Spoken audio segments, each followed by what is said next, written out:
Sometimes it can be efficient to represent a graph as an adjacency matrix. We're going to look at how that can be done now.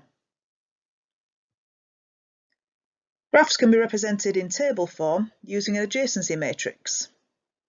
So for this graph here, the adjacency matrix will be created by listing the vertices along the top, A, B, C, D, and the same vertices down the side. And the elements in the adjacency matrix are a 0 if there is no direct edge between those two vertices, and a 1 if there is a direct edge. So between A and A, there is no direct edge. Between A and B, there is. Similarly, for A and C, there is, but A and D do not have a direct edge. Pause the slide now and complete the rest of the adjacency matrix.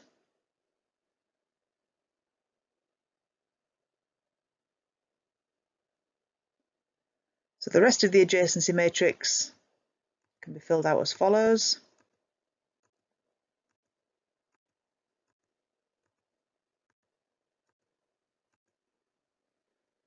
You will notice that the adjacency matrix is symmetrical along the leading diagonal, because in this case, if there is an edge from A to B, there will also be an edge from B to A. For the two graphs on the left, draw an adjacency matrix for each one, and then for the two adjacency matrices on the right, draw the corresponding graph.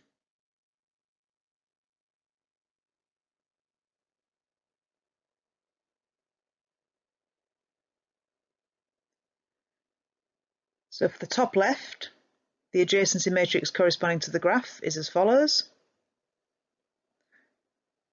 For the top right, the graph for the adjacency matrix is here. Notice that the graph is not connected.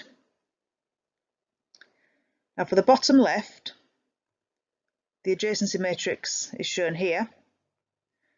Notice that there is a loop at vertex D. Loops can be shown using the number 2 in the row D, column D. This 2 represents the fact that there is an edge going in and out of the same vertex, even though technically this is the same edge.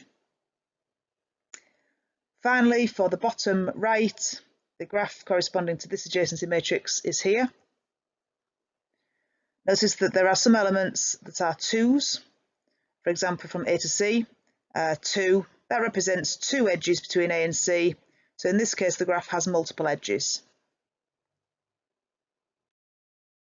Adjacency matrices can also be used to represent bipartite graphs. For example, this bipartite graph here can be represented by the matrix. This time we put A, B, C, D along the top, X, Y, Z down the side.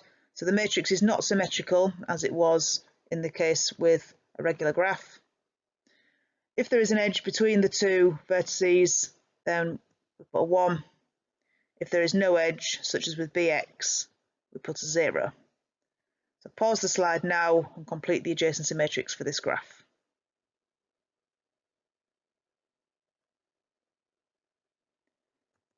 So here is the rest of the adjacency matrix.